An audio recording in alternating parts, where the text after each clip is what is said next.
Fast forward to today, and Apple is now suing OpenAI, alleging the company has been stealing their trade secrets and confidential information and that the scheme was, quote, at every level. So how did we get here, and what exactly is OpenAI being accused of? MacKenzie Sigalos has more in today's Tech Check. Mac?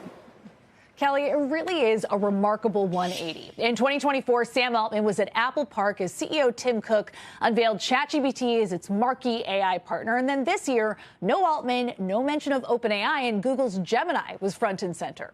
Now, in terms of how we got here, one, OpenAI went from software partner to hardware rival, buying the device startup co-founded by the lead defendant in this case, Tang Tan, and Johnny Ive, the designer behind the original iPhone.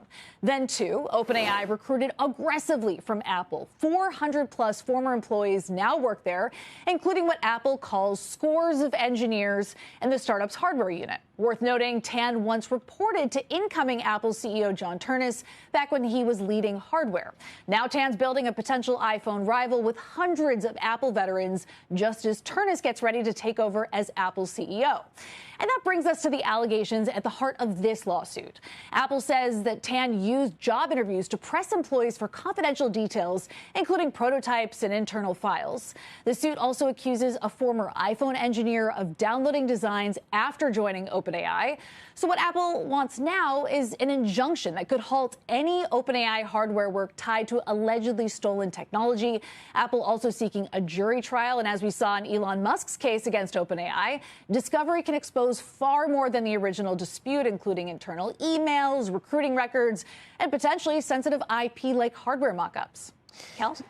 Look, I mean, the details are pretty damning, if I can use the word. And now it has also ignited yet another back and forth between Sam Altman and Elon Musk.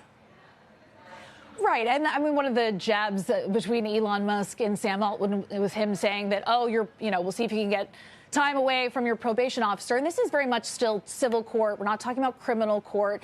And if we look at that case between Musk and OpenAI, it was actually 9 months that passed between Musk suing OpenAI and the start of the jury trial. But what I will say that is different here is that Apple is a well-oiled machine with these cases. And what they are looking for immediately, so something that could front-run any sort of jury trial, is injunctive relief. That is similar to what we saw with Anthropic versus the DOJ. Anthropic looking to stay that supply chain risk designation. They were successful here in a court in Northern California. The magistrate judge that's overseeing this is Virginia DeMarquis. She's a former Silicon Valley litigator who joined the bench 8 years ago, has a reputation for keeping discovery disciplined. I'd be very interested to see whether or not she sides with Apple in this case.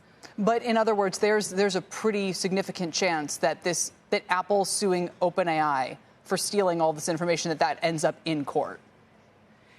At the very least, we could see them win out on this injunction that they are requesting. So basically putting a hard stop to OpenAI's hardware ambitions, which was a $6.5 billion investment made last year when they acquired the company that Johnny Ive co-founded. And so at the very least, they could put pause on that. And so that would be would certainly stop them in their tracks with any sort of hardware ambitions. And then, I mean, you have a question of when can we actually see a jury trial in this? If the Elon Musk case is any sort of prototype for what we might see, we're talking about 9 months up to a year. Fascinating. All right, MacKenzie, thanks. Appreciate it. MacKenzie Sigalos.